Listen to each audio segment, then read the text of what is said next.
Dobar dan svima, u Dugom Dolu smo. Ovdje imamo problem parkiranja. Ovo su građani iz Dugog Dola, pa krenimo. Koji problem je ovdje?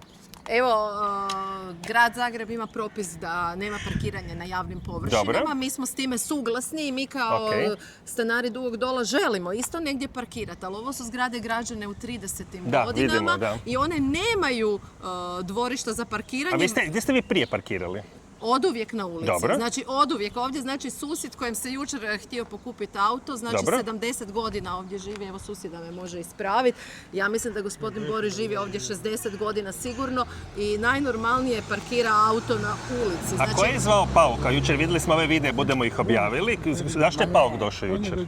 Vjerovatno zato što je ovdje bolnica Vuk Vrhovec i dobro. kad se ulazi u bolnicu ljudi zakrče promet, Jasno, zakrče sve jasno. na cesti, Dobro. znači i pacijenti i djelatnici bolnice i uglavnom mi nastanemo u gužvi. Pretpostavljam da je neko zvao komunalne redare i Dobro. oni su napravili akciju, ali akcija ne može ići po nama stanarima. Dobro. Znači mi želimo da nam grad Zagreb osigura Negdje da se parkirate, parkirna jasno, mjesta. da. Ako su ljudi u centru grada dobili zone Za parkiranje. koje su loše, ali su ipak zone. Da označe barem za vas koji ste tu, da.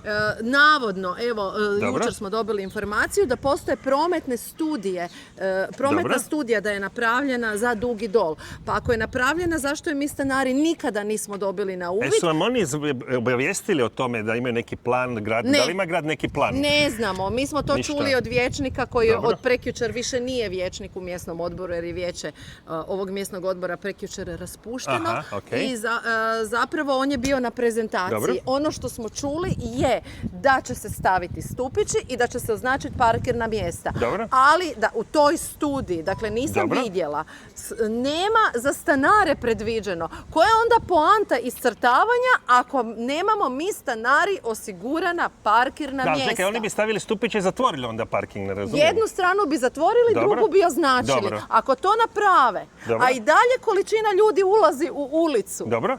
onda smo opet mi stanari Ništa niste dobili, da.